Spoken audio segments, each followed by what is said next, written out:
How you doing, guys? I'm Sean. Welcome to Rambles with my camera. Guys, today's video, day 23 of my 30-day photography and video vlog challenge.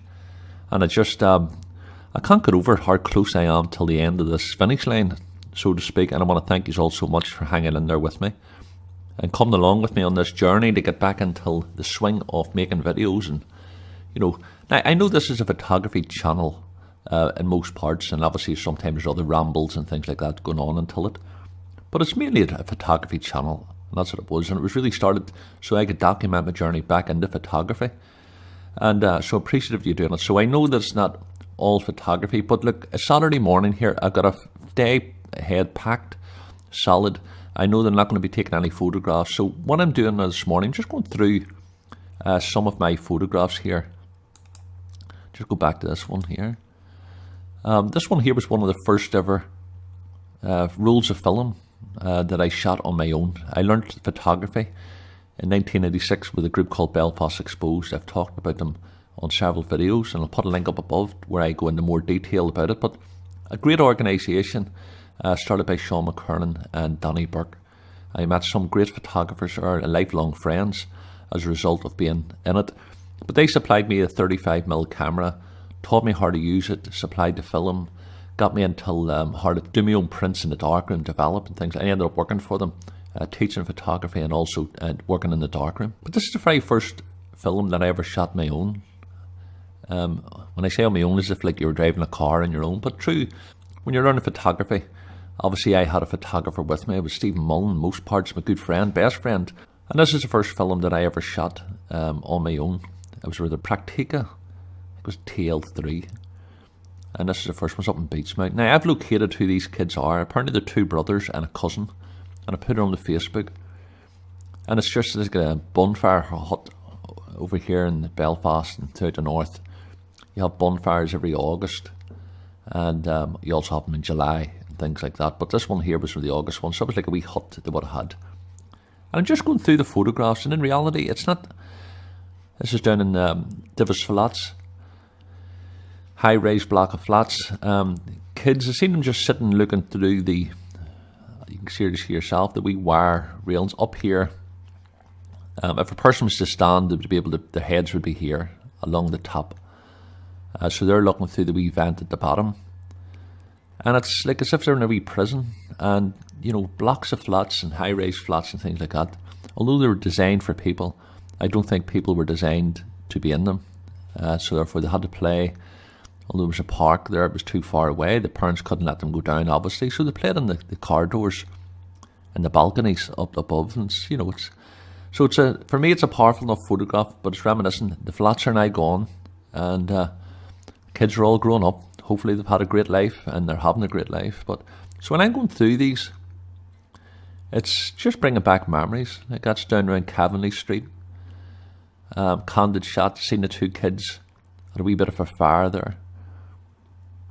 I don't know if it's the older sisters. I think I have identified them through Facebook, and I think it could possibly be sisters, but you can see how well dressed they are, and obviously out in roller boots and on like waist ground.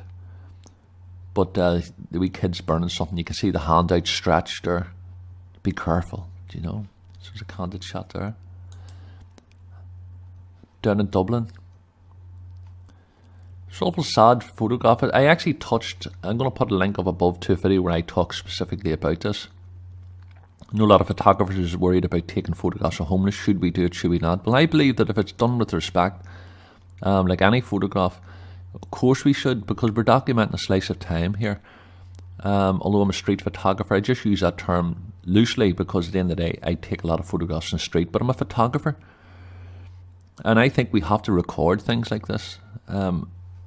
If you haven't seen the video, go and see it, because I talk a lot about it. I talk about the ethics of taking photographs of homeless people and should we do it or not. Just to give you a bit of a glimpse here, I know it's the bad resolution here, but you can see there's like a play toy there. You got a first aid kit there. You got prams. This is on O'Connell Street, the capital of Ireland, Dublin. One of the busiest roads, but the main thoroughfare in Dublin, and you've got a whole family. If you look here, he's got a bedroom slipper, one on, one off, sock off. You know, you wear bedroom slippers, carpet slippers when you're at home, but the streets, they're home. And as I say, I'll talk more about it, but I'm just going through these photographs, and I hope that family's well. Hopefully they got themselves sorted out, and our governments haven't let them down, like sadly they've let down so many, but on the streets. So yeah, it's one of them photographs, I have to say, that I walked past it initially, and I did think about, you know, should I take it? And I walked back again and I took it, because I knew there was something powerful here. I knew something that, you know, this shouldn't be happening in this day and age. Sadly it does happen, and I'm not too sure if it's a full family there or not. You get the two prams, but it's sad to see, not in a patronising way, it's just sad to see that, you know, our community's slipping through the net, so to speak, and people are standing by and not helping them. So here we go. Go next photograph. Once again, another shot, different time, same city. This is Dublin. This is when I was living down the south of Ireland. I'm now living in Belfast. And this is in Dublin. As you can see yourself, you've got the Bank of Ireland that enters 100 metres away. You get the contrast there between the, you know, the big powerful doors going into the banks, and the poor fella or girl, you know, on the cardboard boxes outside it. All so much wealth, you know. I'm hoping, well, I'm sure it is, somebody's passing by and left something, you know.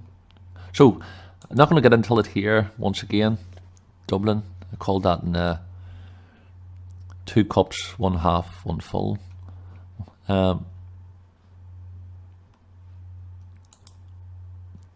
Once again, Dublin. And I'm really looking through the photographs just to see. So I'm going to be doing a book in the coming months, and I'm just going through a lot of the photographs and folders and seeing what's there. A photograph from 1986, Sean Paul Moorland, I think the lad was called.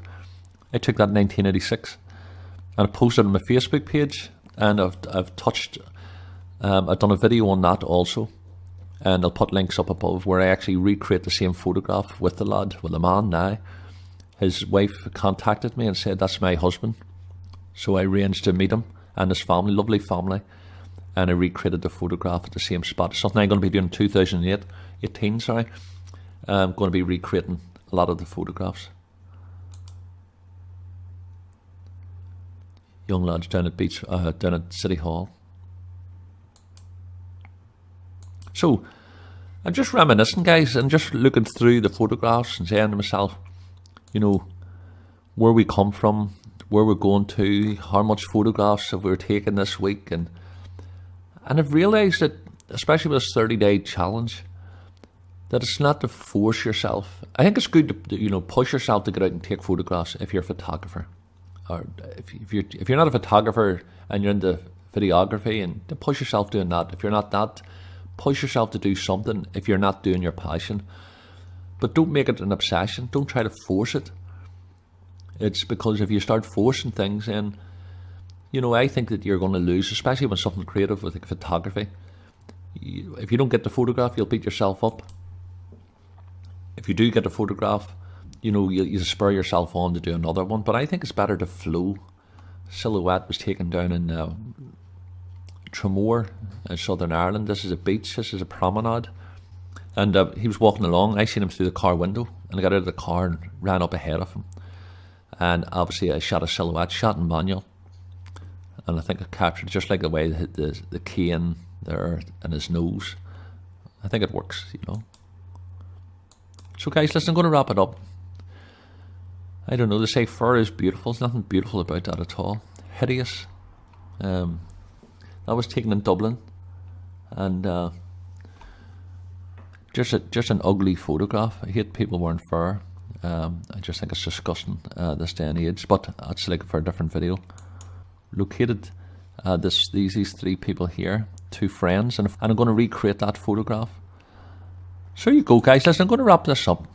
I've done a video on this wee man here, so a bit reminiscent here. I'm getting ready to go on Saturday, and So just going to look through the photographs, guys. Have a fantastic weekend. Can I thank you again for all your love and support and your comments and all on the channel. I really, really appreciate it. I'm so looking forward to 30 day being over. Not because it's been bad. It has been, I have to say, it has taken a lot of time to do it, and I don't know how them daily vloggers can do it without their social life and family life and life in general slipping away because they're focusing more on making videos than they are on living and experiencing their day. I've loved every moment of this. I wonder if I'm telling lies when I say I loved every moment of it. There's a few times I've turned around and said, shit, I have to get the video made here.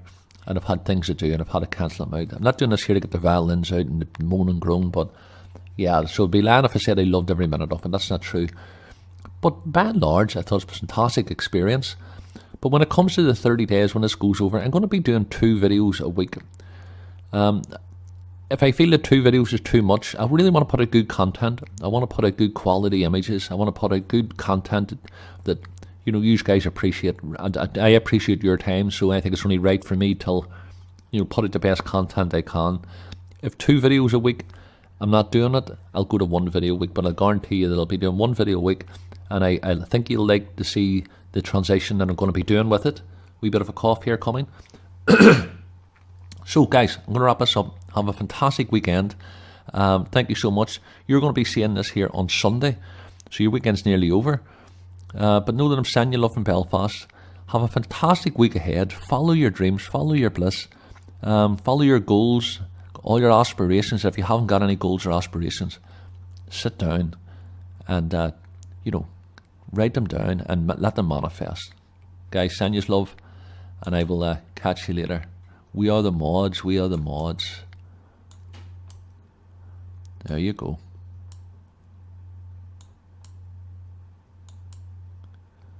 And back to square one. See you later, guys.